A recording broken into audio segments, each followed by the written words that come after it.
It is Buy or Sell Tuesday, getting into the biggest Chargers storylines and overreactions. And David, are you buying or selling that Daiyan Henley is having a Pro Bowl season?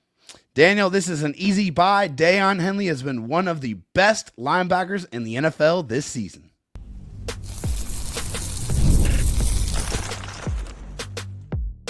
You are Locked On Chargers, your daily podcast on the Los Angeles Chargers. Part of the Locked On Podcast Network, your team every day.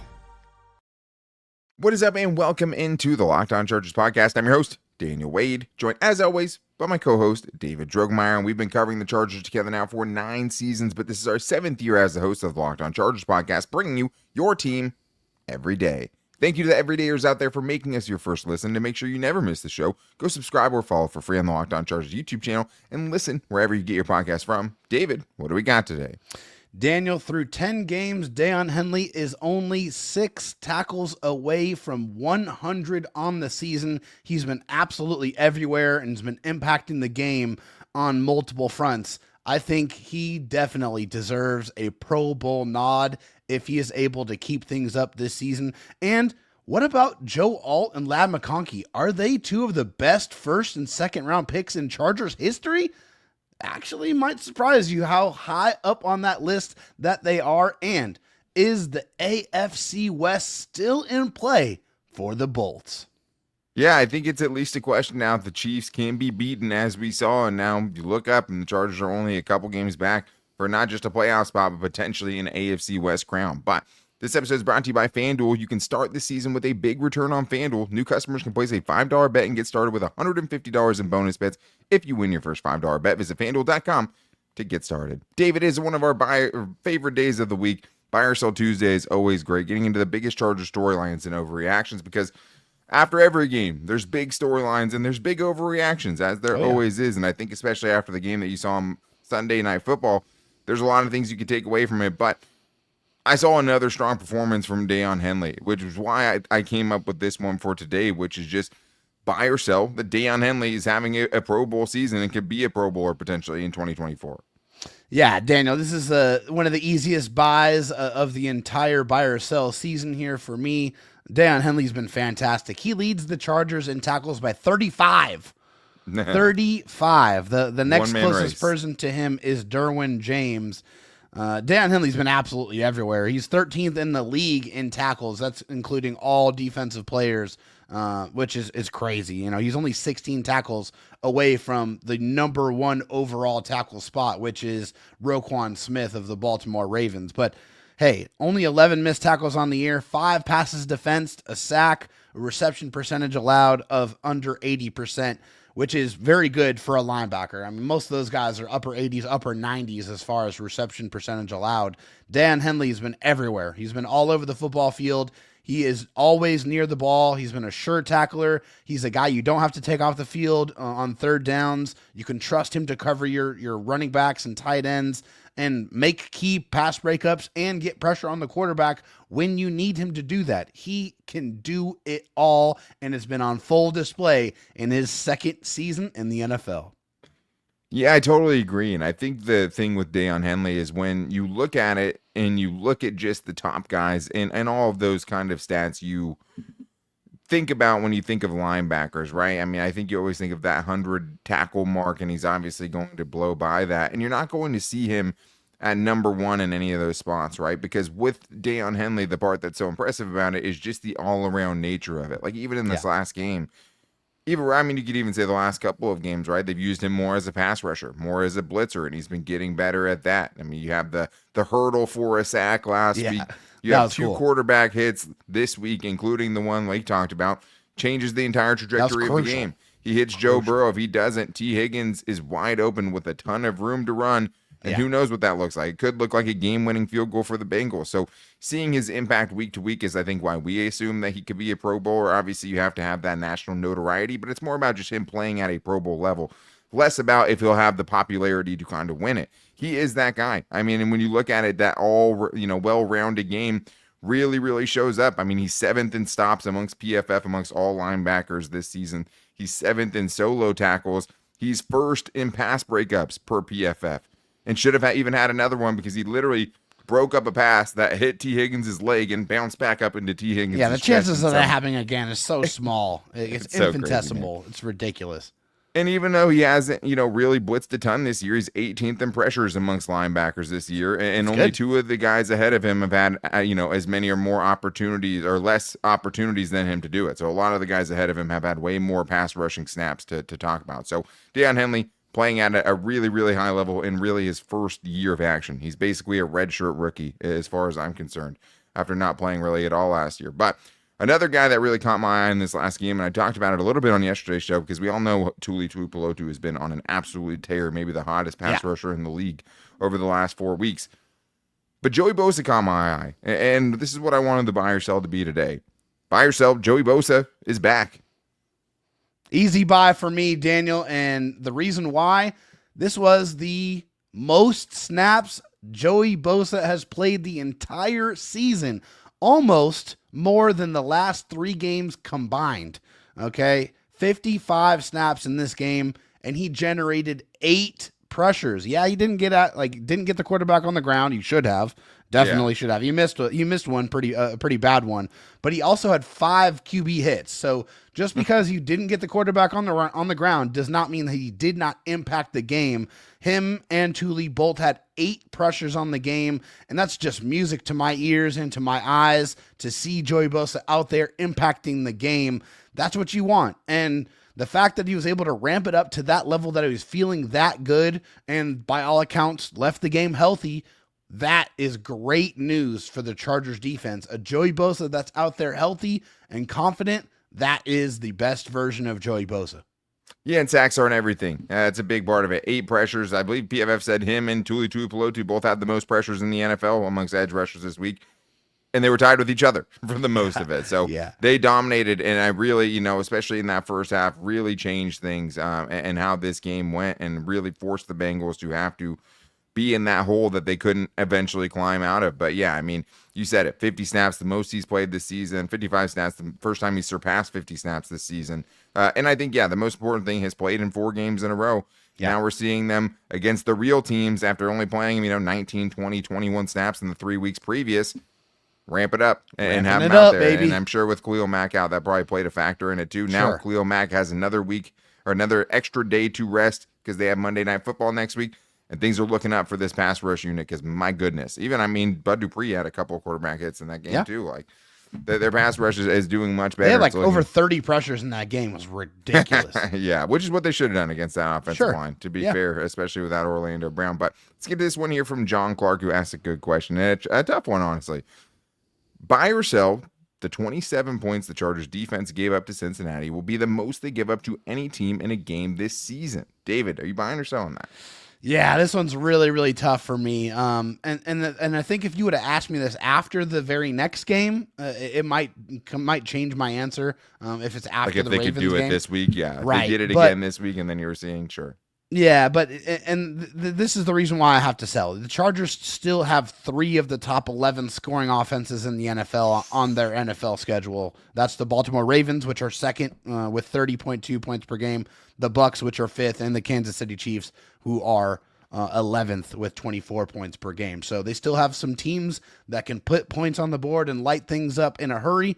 So I'm not quite ready to say that they're not going to give up 30 points to any single opponent the rest of the entire season, which basically is what this is saying.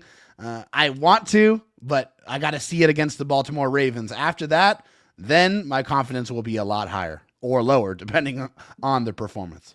Yeah, of course. Yeah, if they give up 40 this week, it'd be hard to have more confidence in it, obviously. But yeah, I think I'm buying it. I think when you look at it, the Ravens are averaging 30 points per game this season, coming off a tough game against the Steelers, where the Steelers kind of laid out the blueprint of how you can slow them down a little bit. Obviously, you have to hope that Justin Tucker misses 2 field goals as well. But, against the Chargers, that can happen sometimes. But I do feel like, 30 points per game is what they average. Can Jesse Minter shave 3 points off of that? Sure. The Bengals got to their exact season average, getting 27 points per game. But I think it's also nice that you've seen them hold the Chiefs to 17 points in a game where Justin Herbert wasn't anywhere close to being healthy. And I think the only other one, the Buccaneers, who average more than 27 points per game, 27.9, but also don't have Chris Godwin for the rest of the season. Mike Evans probably should be back, so that's a huge boost, and they're going to sling it all over the place. But the Chargers should have some some chances for interceptions in that game, I would say as well. But I think they just played the best offensive trio they're going to play against with T. Higgins, Joe Burrow, and Jamar Chase.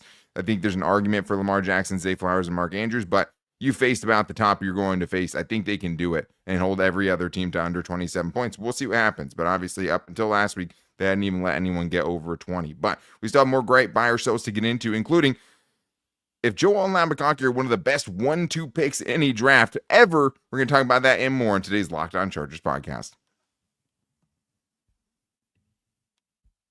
First, I need to tell you guys about Z-Biotics, though, because pre-alcoholic probiotic drink by Z-Biotics is the world's first genetically engineered probiotic. It was invented by PhD scientists to tackle rough mornings after drinking, and here's how it works. When you drink alcohol, it gets converted into a toxic byproduct in the gut. It's the byproduct, not the dehydration, that's to blame for your rough next day. Pre-alcohol produces an enzyme to break this byproduct down. Just remember to make Z-Biotics your first drink of the night, drink responsibly, and you'll feel your best tomorrow. And I think this, for me, especially now that I have a child, I may have the opportunity to go drink, and it's so nice to be able to have something like this so I know that the next day I can still be with the baby and do what I need to do and the responsibilities that come, the many that come with being a parent. But all you have to do, step 1, drink pre-alcohol for best results. Make pre-alcohol your first drink of the night. Step 2, drink responsibly and pace yourself, hydrate, and get a good night's sleep. Step 3, enjoy tomorrow, wake up feeling refreshed and ready to take on the day. And you can go to zbiotics.com/LockedOnNFL to learn more and get 15% off your first order when you use LockedOnNFL at checkout. Z-Biotics is backed with a 100% money-back guarantee, so if you're unsatisfied for any reason, they'll refund your money, no questions asked. Remember, head to zbiotics.com/LockedOnNFL and use the code LockedOnNFL at checkout for 15% off. I also need to tell you guys about FanDuel, which is America's #1 sportsbook, because right now, new customers can bet $5 and get $150 in bonus bets if you win. The FanDuel Sportsbook app gives you everything you need in one place to make live bets on the NFL. So when you get a hunch in the middle of the game, you can check out the latest stats, view live play-by-play, and so much more on the same page where you place your bets. And the lines are out for the Harbaugh Bowl next week on Monday Night Football. The Chargers are currently 3-point underdogs against the Ravens. So it should be another great game, but if you like the Chargers to pull off the upset, you can get that at plus 132. Just visit FanDuel.com to join today. You'll get started with $150 in bonus bets if you win your first $5 bet. That's FanDuel.com. Never waste a hunch and make every moment more with FanDuel, an official sportsbook partner of the NFL. David, we still have more great buy or sells to get into on this wonderful Tuesday, and I want to start with this one that we have a caller calling in with a pretty bold take on the Chargers' first couple of draft picks. Guys, Nick here. What a game the other night. What a game. At one point, I'm not going to lie, I thought we were going to lose. So, here's my buy or sell. I did not like the Joe Alt pick when it happened. But I'm so in love with him now, and I'm so in love with Lad McConkey. So it's got me thinking, is Joe Alt and Lad McConkey one of the greatest first and second round pick combinations of all time? Let me know what you guys think. Bolt up. So the interesting thing about this is he doesn't say Chargers, right? He says of all time, but no, I mean, not yet. Obviously I'm selling it for now because it's so young. These guys are both 10 games into their career. I mean, for Joe Alt, it's 9 games in because he's missed a game so far. I think the other part of it, David, is you don't have to look very far to find a better one. And it was the Chargers in 2001 who, I don't know if you remember, got LaDainian Tomlinson also with the 5th overall pick. And then the first pick of the second draft found a way to get Drew Brees. Yeah. 2 Hall of Famers in your first 2 picks is going to be hard to beat in that regard.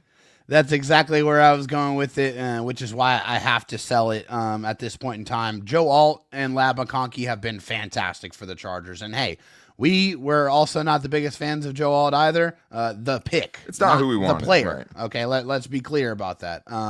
But, hey, we came around and definitely glad that we did because he's one of the best tackles, not just right tackles. He's one of the best tackles in the NFL this season already in year 1.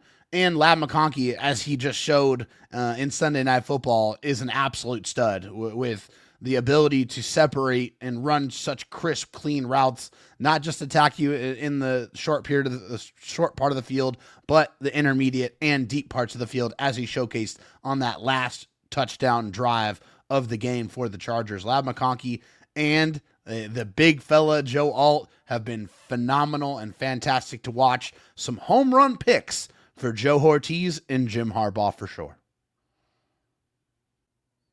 And it's just crazy how things worked out that the Chargers were able to get Joe Alt, have us all be upset, and then still come around and get a receiver in the ilk of what Lad McConkey has been this year, which has been the best rookie receiver since Keenan Allen. And I mean, the crazy thing is there's probably an argument to whether those two picks are more impressive than the two cornerbacks that you drafted in the 5th round who have been starting for you recently and playing way above what they should be at this point. But it does lead to a next buy or sell here that I came up with, which is buy or sell 1,000-yard receiving season for Lad McConkey is still in play.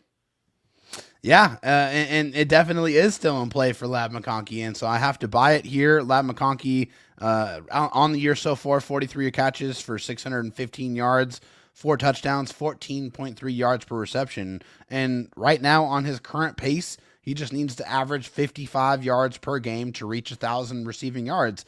And right now, he's averaging 61.5 receiving yards per game. So if he just keeps on his normal trajectory that he's been on this season, he will blow way past 1,000 receiving yards. And then the next question is will he be able to supplant Keenan Allen's total of 1,046 receiving yards?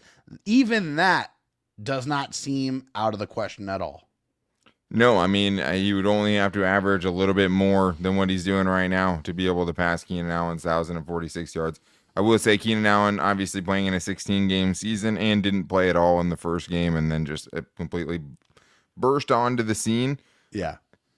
So it's a little bit, but I mean, when you're looking at it though, I mean, there's just no one else to compare it to other than that season because that is, the last receiver to ever hit 1,000 yards as a rookie for the Chargers. And I think the most impressive thing about it is he was the 9th wide receiver drafted, David. This was a draft that was, not only was he the 9th wide receiver drafted, and it was only like 3, picks into the 2nd round, which is crazy that you had 9 receivers drafted that early, but he's outperformed almost all of them, right? Yeah. I mean, he was the 9th guy. The Chiefs took somebody else in the 1st round. The Bills took somebody else before the Chargers got Lad McConkey. And he's been, just about as good as even the most, the top 10 picks. I mean, he has more yards than Malik Neighbors, Marvin Harrison Jr., and Rome Odunze. He's 3rd overall in receiving yards amongst rookies. He's tied for 3rd in touchdowns and 3rd in receptions as the 9th wide receiver taken in this draft. So to be able to solidify such a big spot with the 5th overall pick and get the guy, right, in Joe Alt that I think PFF had the best season or best game of all tackles in the NFL in week 11. Yep. And then you come back and get Lad McConkey, who's, been a top 3 rookie wide receiver and a legendary wide receiver class. You're doing things pretty good, and it does feel like he could hit that 1,000-yard receiver, and before the season, we wondered if anyone could get that in this Greg Roman offense. But we do have one more here from Jeff that I want to get to a voicemail about, I think, something a lot of Chargers fans have been thinking a lot about, especially the way that this game almost went on Sunday Night Football. This is Jeff, Bolt Fan 999, calling from Santa Clarita, and my buy or sell is this. By the end of the year, Charger fans will no longer feel the PTSD of charging like we did in the second half Sunday, because this team will have figured out how to win and not lose in those crucial situations. It's a great question, David. We had a lot of questions. I think Jackson asked if it would be obsolete by yourself, would be obsolete by the end of the season. And we said, hey, somebody said, I think it's Brandon said, do you think they needed a game like this to kind of prove that charging isn't a thing anymore? So, David, do you think what Jeff is saying could actually happen? I do. I'm buying it. I'm buying it. The only way to exercise those demons is being in those situations and successfully navigating them. That's the only way that you can do it. And I firmly believe with Coach Harbaugh and the Chargers defense, they're now equipped to be able to succeed in the clutch. Yeah. I mean, I think that you have to do it and you have to see them do it. I don't think that, I think the only thing that completely cures it is probably winning the Super Bowl. To get rid of all the scars, to get rid of the Marlon McCrees and the Nate Kadings and the Ray Rice up the middle. Like, there's so many scars that, like, I think you already feel better in these situations than you did under Jim Harbaugh. You think the Chargers have a chance. Maybe it's not a total kind of preconceived notion that they're going to lose, right? Always, or just kind of that self-fulfilling prophecy. It starts to go bad and you just say, okay, I've seen how this goes. I mean, I thought they were going to lose on Sunday Night Football. I'm not afraid to say it. So it's not gone yet, right? Obviously, they took a step in the right direction, and you can tell that the trajectory of this team, I do think it will happen under Jim Harbaugh, where you will see, that it'll fade eventually, and you're not as afraid, and losses are just tough losses sometimes and not them charging it away. But they've gotten a couple times this year where it's gotten close to charging it. Like, the Arizona game, just because all the weird stuff kind of felt like that, but it does seem like they're going the right direction. But it's going to take a lot to get rid of all of the scars that have been formed by this team and all the heartbreak that we've seen. Scars remind us that the past is real, Daniel. Following this team for our whole lives. There's a lot of stuff to make up for, but it feels like Jim Harbaugh is the first guy that has a legitimate chance to break that. But we still have more great stuff to get into, including if the Chargers could just run the table and win the AFC West, not just the wild card, but maybe just take the whole thing. We're going to talk about that and much more on today's Locked On Chargers podcast. First, I need to tell you guys about Built Rewards because real talk, we've all been there feeling like we're burning cash with those rent checks. It's frustrating, right? But here's the deal. Built Rewards has figured out a way to make rent more rewarding. Say goodbye to the money bonfire and hello to renter's revolution with Built. Built is breaking ground on a neighborhood rewards program that hooks you up with points on your rent. Every month, pay your rent and watch the Built points roll in. Use points to jet off on a dream vacation. Put your points towards a flight, hotel stay with 500 plus airlines and 700,000 plus hotels and properties. You can also use your points to book fitness studio classes, redeem them towards a future rent payment. They're designed to meet your lifestyle. Pay rent hassle-free through the Built Rewards app. Your rent game just got a major upgrade. Built points have consistently ranked the highest value point currency by the Points Guy in Bankrate. Earn points by paying your rent right now. Just go to joinbuilt.com/LockedOnNFL. That's JOINBILT.com/LockedOnNFL. Make sure to use our URL so they know that we sent you. Join built.com/LockedOnNFL to start earning points with your rent payments today.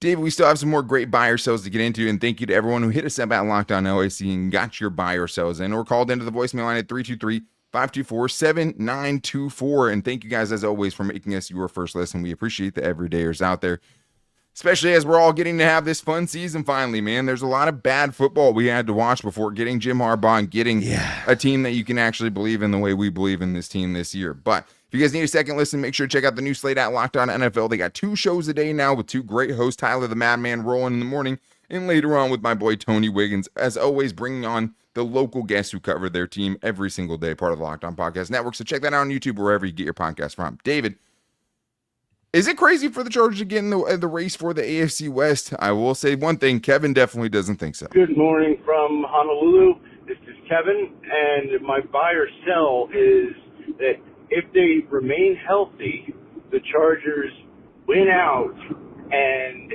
take over the division from the Chiefs, because let's face it, the Chargers are playing good, and the Chiefs have to play them and the Broncos in Mile High. So I think it's totally possible. What do you guys think? Aloha. Well, man, I bet everything feels good and possible when you're in Honolulu. I mean, Aloha to you, brother. From Hawaii. But hey, I'm going to sell that they're going to win out, because the thing is like they have to win their own games. You can't worry about the games that the Chiefs could potentially lose. The fact of the matter is you only have one game against them. That's the only game you can control. And even then it's a split in the series, and then it goes to AFC tiebreakers and stuff like that. Yeah. I think the bigger question, or the bigger kind of buy or sell here, is buy or sell. Can the Chargers, or the Chargers can still get in on the race for the AFC West, which isn't that crazy, but maybe it's still a little far-fetched. Yeah. I think it is a little bit far-fetched here, because obviously the Chargers only play them one more time. That can only guarantee the Chiefs 2 losses on the season. So you have to look at the rest of the teams that they play, and it's kind of 3 games against sub-500 teams, and then it's 4 games against plus 500 teams. They play in the Panthers, the Raiders, and then, of course, the Browns, and then, they have the Chargers, the Texans, the Steelers, and the Broncos. So yeah, I think there's definitely possibility for them to pick up a couple more losses, but I'm with you. You can't worry about what the Chiefs are doing. You got to focus on your one game seasons week after week after week until you look up, see where the dust is settled at the end of the year. You can't play this game worried about your opponents other than the opponent that you have that Sunday or Monday to go up against. So the Chargers have to take care of their business. I'm going to sell the fact that I think they're going to go, 7-0 the rest of the season. I think that's just a little bit too much. I'd love to see it, obviously, but I can't sit here with full confidence and say that that's going to happen. I think the other big part of it is like the Broncos and Patriots don't seem like layup games anymore. Right? Yeah, they're feisty. The Patriots are super feisty with a young promising quarterback, and the Broncos have looked pretty good and they just most beat of the their heck games. out of the Falcons. Yeah. Just smash the Falcons. On the flip side, it does make you feel a lot better about the Falcons game. It does. But you still have the Ravens and the Chiefs left on your schedule, and the Buccaneers and the Broncos who are playing well. So, I think it's hard to imagine them winning out. And with the 9-0 start that the Chiefs got off to, I just think they created too much space between you and them early for you to have a chance right now. But focus on your own games and just getting into the playoffs first. But this is from Chris Saiz, who says, buy or sell. If the Chargers beat the Ravens and or the Chiefs, we need to talk about them as Super Bowl contenders. David, are you buying or selling that? I think if the Chargers beat the Ravens, then they will definitely put the NFL world on notice. If they beat the Ravens and the Chiefs, I think it's undeniable that the Chargers would be a real dangerous threat in the AFC to represent the conference if they're able to beat, in my opinion, two of the best teams in the AFC conference. I still wish that the Chargers had a healthy Justin Herbert to run it back against the Pittsburgh Steelers, because I feel like that game probably would have had a different outcome. But nonetheless, I mean, this is where they're at right now. If they beat these next those two opponents in particular, then yeah, I mean, there's no way anybody else could deny how dangerous the Chargers would be.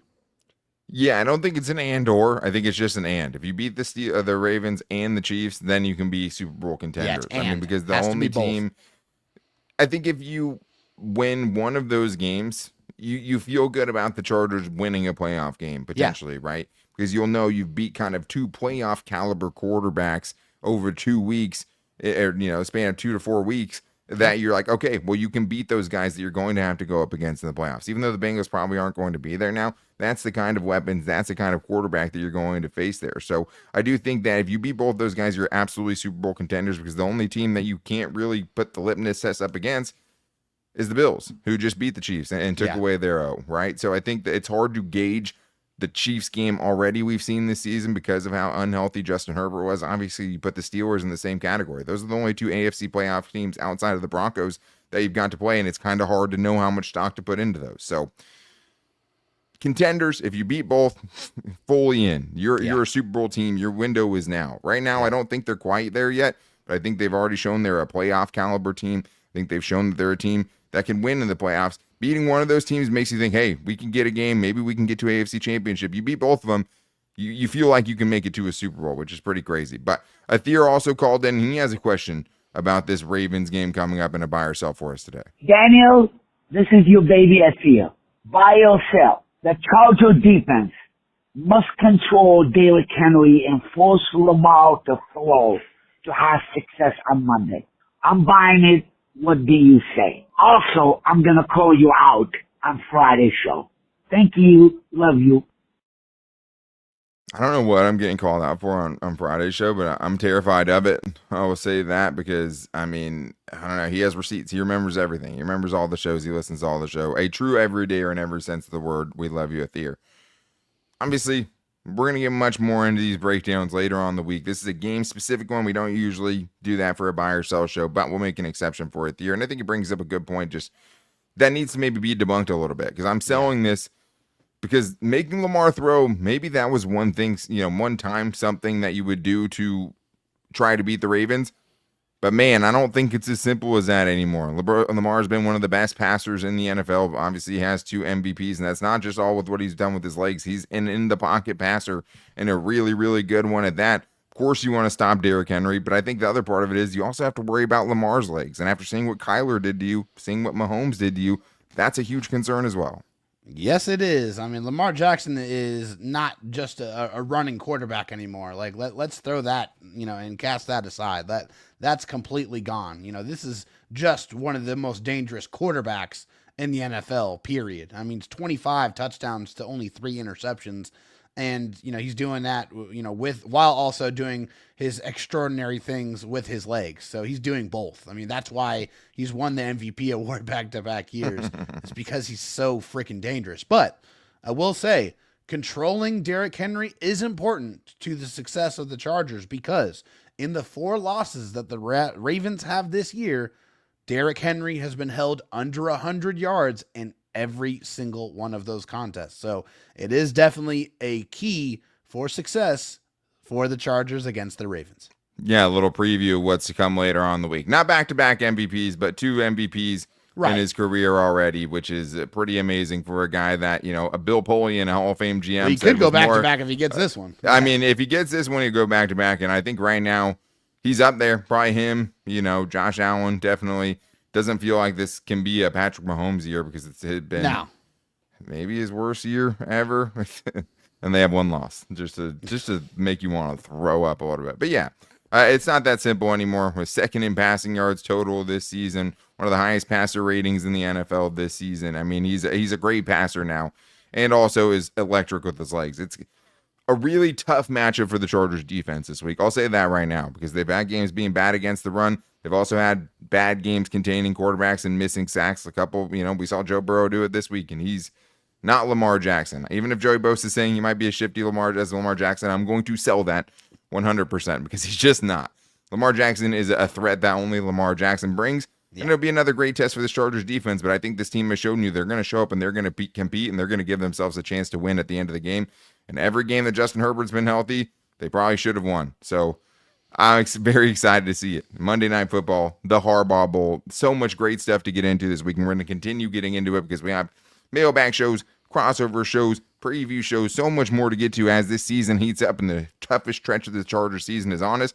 We're going to see what they can do under the bright light. So make sure you guys are back here, because it is your team every day. And then if you guys want to make sure you don't miss the show, go subscribe or follow for free on the Locked On Chargers YouTube channel, and listen wherever you get your podcast from. Thank you for bearing with me as I move. This will not be my permanent setup, and not an ideal scenario.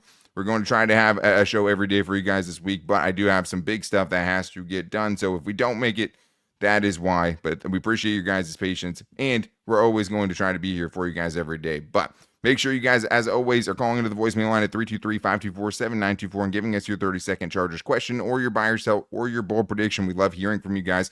And also following us on all of our social media, so you never miss the show. At Locked On LAC on Twitter, at Locked On Chargers on Instagram, our Locked On Chargers Facebook page, or on my Twitter at Dan Talk Sports, or David's at DroTalkSD. But so much fun, so much more fun stuff to get into. So make sure you guys are back here with us as always. Until then, take it easy and go Bolts.